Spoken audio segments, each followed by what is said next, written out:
हथियार डाल चुके भरत तिवारी को चलती गाड़ी के बंद दरवाजों के पीछे आखिर किसने मारी आखिरी गोली। जी हाँ, आज एक सनसनीखेज और रूह कपा देने वाला खुलासा होने जा रहा है, जिसे सुनने के बाद खाकी वर्दी के इन गुंडों का पर्दाफाश हो जाएगा। आज तक आपने सिर्फ अपराधियों के खौफ की कहानी सुनी होगी, लेकिन आज जो मैं आपको सच्चाई सुनाने जा रही हूँ उसे सुन के आप अंदर तक हिल जाओगे। पूरी दुनिया को बताया गया कि भरत तिवारी का एनकाउंटर हुआ, पुलिस ने आत्मरक्षा में एनकाउंटर किया, लेकिन ये झूठ है, एकदम सफेद झूठ। एनकाउंटर तो उस गड्ढे वाले रास्ते पे ही खत्म हो चुका था जहां निहत्थे भरत को 3 गोलियां मारी गई थी। असली खेल तो उसके बाद शुरू हुआ था, जब 3 गोलियां खाने के बाद लहूलुहान हालत में भरत तिवारी को पुलिस की गाड़ी में बिठाया गया, तो गाड़ी के अंदर बंद शीशों के पीछे भरत तिवारी के ऊपर एक गोली और दाग दी गई। जानते हो क्यों? क्योंकि पुलिस को इस बात का डर था कहीं ये लड़का जिंदा न बच जाए। उनका अहंकार इस बात से घायल हो चुका था कि 3 गोलियां खाने के बाद भी ये लड़का पुलिस के सामने आखिर ये गिड़गिड़ा क्यों नहीं रहा, बल्कि अपनी मौत को सामने देखकर भी मूंछों पे ताव दे रहा था और गाड़ी की खिड़की से अपने लोगों को देखकर मुस्कुरा रहा था। एक मरते हुए इंसान की ये हिम्मत, उसकी ये मुस्कान गाड़ी में बैठे उन पुलिस वालों को इस कदर चुभ गई कि उन्होंने तड़पते हुए भरत तिवारी की छाती में गाड़ी के अंदर ही एक गोली और उतार दी ताकि उसके जिंदा बचने की कोई गुंजाइश ही न बचे। आज इस वीडियो में खाकी का वो चेहरा बेनकाब होगा जो बंद गाड़ी के भीतर खेला गया। अगर सिस्टम के इस काले सच को सुनने का दम है तभी इस वीडियो को आगे देखना। चलिए आज इस पूरी घटना को शुरू से समझते हैं। शुरुआत करते हैं उस पहले दिन से जिसने उस पूरे ड्रामे की नींव रखी थी। सोशल मीडिया पर आज जो लोग आंसू बहा रहे हैं ना, वही लोग भरत तिवारी का एनकाउंटर होने से पहले छाती पीट रहे थे और बोल रहे थे इस खूंखार अपराधी को पुलिस ने आखिर क्यों छोड़ दिया, पुलिस आखिर क्यों नहीं पकड़ रही भरत तिवारी को।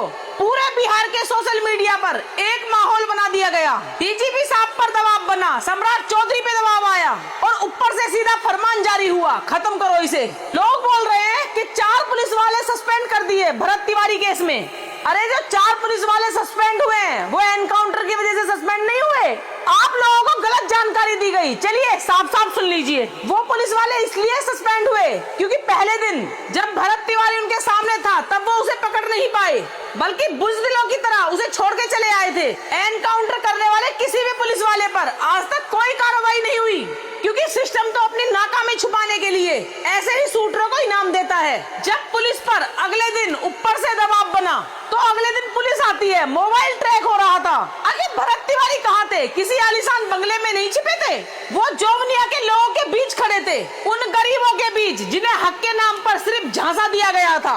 और आज मैं इस वीडियो के माध्यम से सरकार और सिस्टम से कहना चाहती हूँ, जाइए जरा जाकर चेक कीजिए जवानिया के उन विस्थापितों के लिए जो छपाकाल का हेडपंप हिलाया गया है ना, उसमें भी भ्रष्टाचार का पानी बह रहा है। पूरे छपाकाल में बूंद बूंद पानी के लिए लोग तरस रहे हैं। भरत तिवारी उसी भ्रष्टाचार के खिलाफ उन गरीबों की आवाज बनकर वहाँ बात करने गए थे, तभी पुलिस चारों तरफ से घेर लेती है। वहाँ खड़े गरीब, पिछड़े और दलित समाज के लोग चिल्लाते रहे, पैर पकड़ते रहे और कहते रहे कि साहब भरत तिवारी का एनकाउंटर मत करो, मत मारो उसे। लेकिन खाकी के रसूख में अंधी हो चुकी पुलिस ने क्या किया, उन गरीब लोगों को लाठियों से पीटा गया, डराया गया और वहाँ से भगाने के लिए धमकी दी गई, भाग जाओ यहाँ से वरना गोली तुम्हें भी लग सकती है। अब जरा सोचिए, भरत तिवारी ने फायरिंग की थी, मैं भी मानती हूँ की थी, लेकिन रिकॉर्ड उठा के देख लीजिए, उसने कभी भी किसी भी पुलिस वाले पर सीधी गोली नहीं चलाई थी। या तो हवाई फायरिंग की या पुलिस को डराने के लिए अलग जगह पर गोली चलाई। और उस दिन क्या हुआ, उस दिन उसने अपने हाथ में मोबाइल लिया और फेसबुक पे लाइव आकर वीडियो में क्या कहा, उसने कहा कि भाई मेरी मांगे पूरी करो, मैं हथियार फेंक दूंगा। अब मैं आपसे पूछती हूँ, आखिर उसकी ऐसी क्या मांगे थी? क्या उसने अपने लिए सरकारी नौकरी मांगी थी? क्या उसने अपने लिए करोड़ों की फिरौती मांगी थी? या फिर उसे लड़की या प्रेमिका चाहिए थी? नहीं ना, उसकी मांग सिर्फ इतनी थी, जो नेता चुनाव के टाइम में बड़े बड़े वादे करते हैं वो वादे पूरे होने चाहिए। अगर वादे पूरे नहीं हुए तो उन झूठे नेताओं पे भी कार्रवाई होनी चाहिए। अब आप ही बताइए, क्या ये मांग नाजायज थी? क्या अपने हक के लिए, गरीबों के पानी और जमीन के लिए भरत तिवारी का लड़ना इतना बड़ा गुनाह बन गया कि भरत तिवारी का एनकाउंटर कर दिया गया? भाई साहब उस लाइव वीडियो में साफ साफ सुनाई दे रहा है। वीडियो में पुलिस वालों ने बोला, भरत तिवारी तुम्हारी सारी मांगे मान ली गई हैं। भरत तिवारी सीधा साधा बच्चा था, उसे लगा सिस्टम सुधर गया। उसने वीडियो में खुद कहा कि मेरी मांगे मान ली गई है, मुझे सिस्टम पर भरोसा है, अब मैं हथियार फेंक रहा हूँ।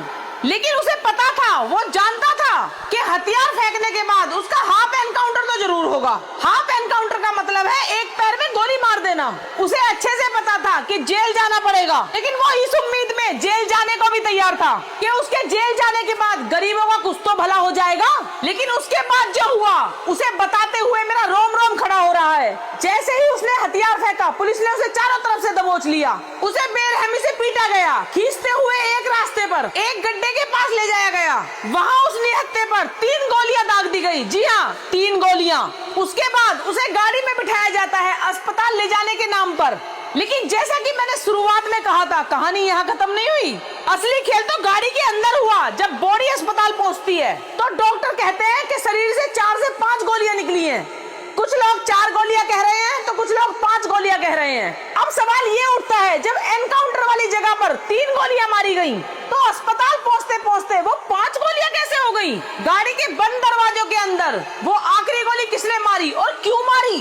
गांव वालों और परिवार वालों ने जो बताया वो रूह कपा देने वाला है। 3 गोलियां खाने के बाद भी, लहूलुहान होने के बाद भी भरत तिवारी अपने गांव के लोगों को देखकर मुस्कुरा रहा था। वो गाड़ी की खिड़की से मुस्कुराते हुए हाथ हिला रहा था और बोल रहा था कि आप लोग चिंता मत कीजिए, मैं फिर आऊंगा और फिर से आके आप लोगों के लिए लड़ूंगा। बस यही वो बात थी। गाड़ी में बैठे किसी पुलिस वाले के अहंकार को ये बात बर्दाश्त नहीं हुई। उन्हें लगा कि गोलियां खाने के बाद भी आखिर ये आदमी हमसे डरा क्यों नहीं? और इसी बौखलाहट में, इसी नफरत में गाड़ी के अंदर उसकी छाती में एक गोली और उतार दी गई ताकि भरत तिवारी की कहानी का हमेशा के लिए दी एंड किया जा सके। एनकाउंटर तो सिर्फ भरत तिवारी का हुआ है, लेकिन उसका पूरा परिवार तबाह हो गया। उसकी डेड बॉडी घर पहुंचने से पहले उसके बूढ़े माँ बाप को गिरफ्तार कर लिया गया, हवालात में डाल दिया गया और उसकी माँ और बहन को पीटा गया। यहाँ तक कि उसकी भाभी पे भी हाथ उठाया गया।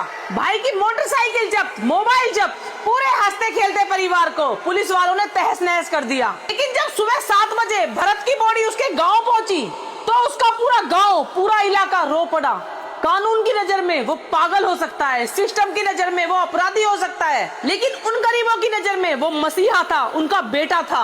सुबह 7 बजे से लेकर दोपहर के 1 बजे तक इस झुलसा देने वाली गर्मी में हजारों की तादाद में गांव वाले हाईवे पे बैठ गए। लोग भूखे प्यासे थे, धूप से बदन जल रहा था, लेकिन कोई भी वहाँ से हटने को तैयार नहीं था। मैंने अपने पूरे जीवन में किसी आम इंसान के लिए जनता का ऐसा सैलाब और ऐसा आक्रोश हाईवे पे कभी नहीं देखा था। ये भीड़ गवाह है, ये तड़प गवाह है कि मरा भले ही एक इंसान है, लेकिन इस सिस्टम ने न्याय की उम्मीद का कत्ल किया है। मैं आज इस वीडियो के माध्यम से आप सभी से पूछना चाहती हूँ, क्या मूंछों पे ताव देना इतना बड़ा गुनाह है कि अदालत की जरूरत ही न पड़े? क्या गरीबों के हक की बात करना इस देश में मौत का वारंट बन चुका है? इस वीडियो को इतना शेयर करो कि ये बात महलों में बैठे उन हुक्मरानों के कानों तक पहुँचे जिन्हें लगता है कि वो खाकी के दम पर इस सच को दबा देंगे।